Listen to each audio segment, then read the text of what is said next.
Kevin, this film has been described as nerve-wracking and chaotic.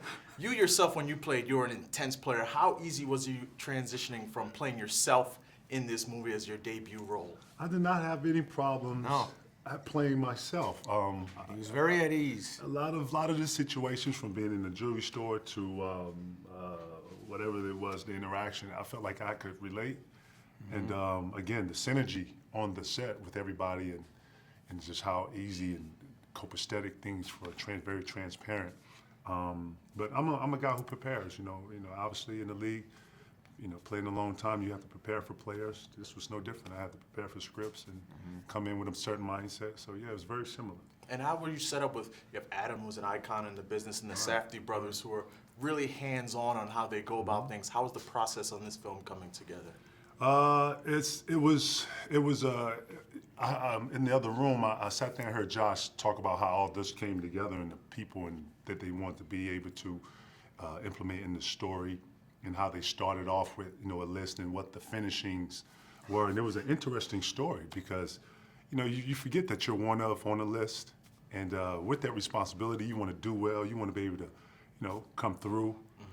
So I think the process was, like I said, in playing sports, is very similar in just being prepared and being professional. And I just wanted to land the best performance that I could, having all the pressures of the GOATs and guys of being in the business for so long. I just wanted to be able to be, professional. We felt exactly the same, because that's, the days, just like in sports, if you're not prepared, you walk into a scene, you don't know exactly what you're thinking or your lines or whatever. You're always going to walk away saying, "Oh, I messed that up, man. I had such a great opportunity there, and because I didn't work as hard as I should have." It was wishy-washy. KG came so focused and so in each moment, and I don't know. We really connected. We knew we were making a special movie together, and KG being so great, and it just was.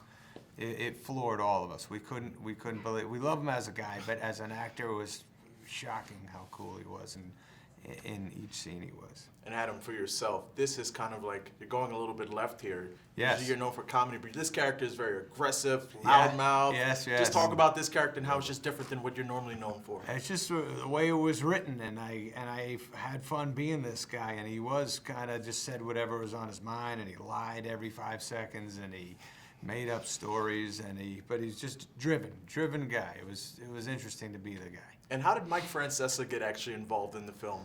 I don't know. I think he's funny as hell as the bookie in the movie, and I'm glad he did it. And the Safdie brothers called him up. And when I read the script, it just said I had a different name. I don't even know what the name was, and he was my bookie. And then they called me up and said, "Oh, Mike's playing the bookie." I thought that was a great idea. And I'll get out on this. So 3 Gotham Award nominations, some early Oscar buzz.